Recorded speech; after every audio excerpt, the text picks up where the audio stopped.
avant de répondre à quelques questions si vous en avez ou à des remarques.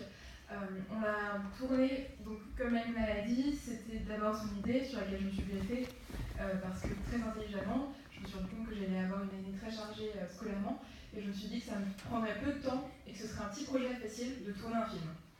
Je vais les trouver. Clairement, ça nous a pris de septembre à mars.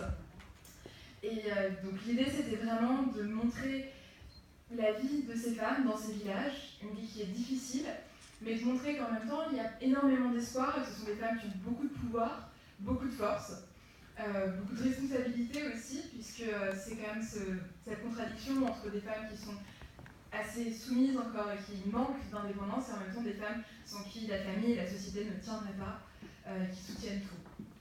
Et donc l'idée c'était également évidemment de montrer ces cultures comme, dont on a assez peu l'habitude au final, qu'on connaît un peu, pas toujours très bien, avec ce qu'elles ont de proche de la nôtre, les différences aussi.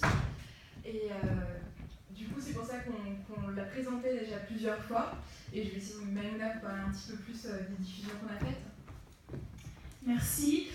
Juste pour compléter ce que Lola disait, excusez-moi, donc le but évidemment c'était de comparer ces deux cultures en ce qu'elles ont de différent et ce qu'elles ont de semblable, mais aussi de questionner notre propre culture occidentale.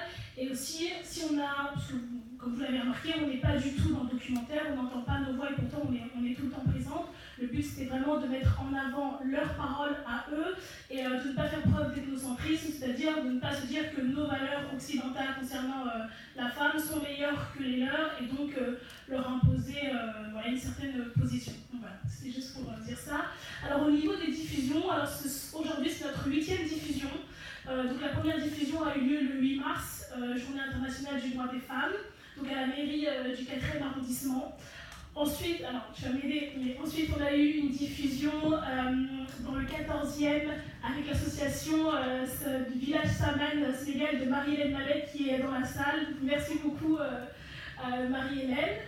Ensuite, on a eu une diffusion au lycée Rocroi. Voilà, bon, je ne vais pas toutes les citer. En tout cas, on en a eu plusieurs, c'est la 8e. On en a une la semaine prochaine de prévue à Tours et on en a une le 30 juin prévue aussi au Théâtre de Stein. Donc on est très fiers de ça et voilà, donc encore une fois, merci à David et voilà, merci à vous d'être là ce soir et de regarder notre D'accord. Juste, avant que vous quittiez la scène, si vous pouviez répondre à certaines questions, peut-être qu'il y en a dans le public aujourd'hui, peut-être que certains veulent des précisions sur la démarche, sur l'intention, sur le résultat, qu'importe. Si quelqu'un veut s'exprimer, la personne peut lever la main, on lui tendra un micro.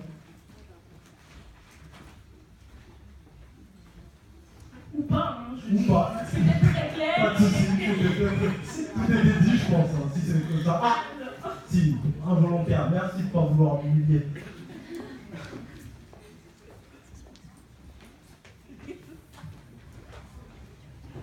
Merci. Moi, je voulais juste vous demander à toutes les deux, on sent qu'il y a une énorme force et volonté d'aboutir, et en même temps, vous avez dû passer par des moments un petit peu plus difficiles de découragement. Est-ce que vous pouvez parler de ces moments-là, et qu'est-ce qui a fait que vous êtes allé jusqu'au bout, et que vous pouvez faire aujourd'hui 8 projections et encore beaucoup d'autres? On a jamais discuté en plus. Alors personnellement, je ne sais pas si j'ai réellement eu des moments de découragement. Juste peut-être à certains moments, on avait des rendez-vous, c'est ce que j'ai appelé dans mon récit de JP, j'appelais ça mes rendez-vous à Pigalle.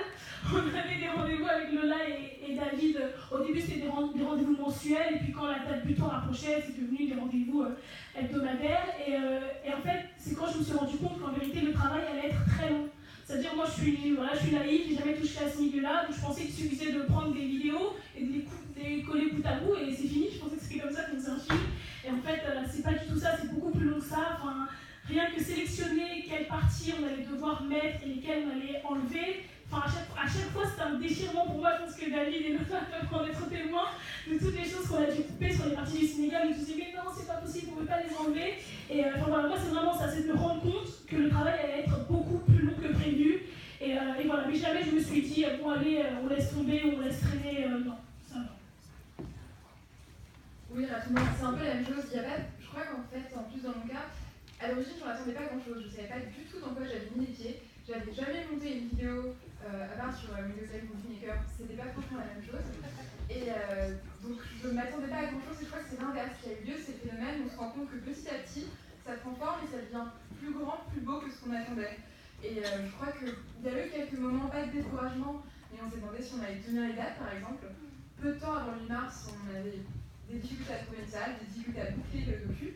Là, c'est vrai que je me suis un peu demandé si on allait y arriver, mais je crois que ce qui nous a permis de tenir et qui fait qu'aujourd'hui on a pu enchaîner, enfin que déjà ce qui fait qu'on a pu enchaîner toutes ces diffusions comme on a encore envie d'en faire, c'est qu'on est passé autant de temps dessus, c'est-à-dire qu'après toute l'énergie qu'on y a donnée, on devient complètement impliqué et on vit un peu, il y a un moment entre le 1er et le 8 mars où on vivait le docu parce qu'on savait qu'on n'avait plus beaucoup de temps et que c'était très important pour nous.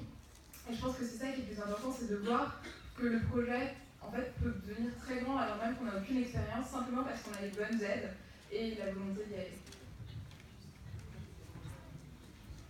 Du coup, est-ce qu'il y a une dernière intervention?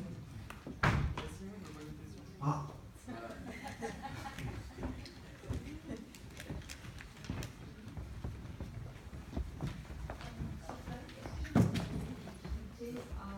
Interviewer les femmes sénégalaises, ce sont pas des jeunes, vous interviewez, mais les femmes. Est-ce que vous avez des difficultés à avoir eu besoin de demander à leurs époux l'autorisation qui vous a été refusée ou pas? Alors pas du tout. Donc au Sénégal, on a interviewé 3 femmes, 3 mamans, donc il y en a 2 qui sont dans le documentaire. Il y en a une qui n'a pas été gardée au montage, qui est aussi donc une femme d'un certain âge. Non, on n'a pas eu de difficulté. Après, j'avoue que les personnes qui ont été interviewées sont principalement des personnes de ma famille, donc chez qui je vivais, donc avec qui j'avais quand même tissé certains liens au bout de... Parce qu'on n'a pas filmé dès le début, on a vraiment attendu de bien les connaître avant de commencer à les filmer. Mais il n'y a pas eu de soucis, il n'y a pas eu de demande d'autorisation au mari ou quoi que ce soit. Après, je ne sais pas si c'est parce qu'on est occidental, parce qu'on vient avec une association, on est français, donc je ne sais pas si ça a joué, mais dans tous les cas, on n'a pas eu d'autorisation. Au contraire, ils étaient très contents de répondre à nos questions. Donc voilà. Après, peut-être, si ça avait été une personne locale qui avait mené ces interviews-là, peut-être qu'il y aurait eu moins de lâcher prise dans la parole. Peut-être.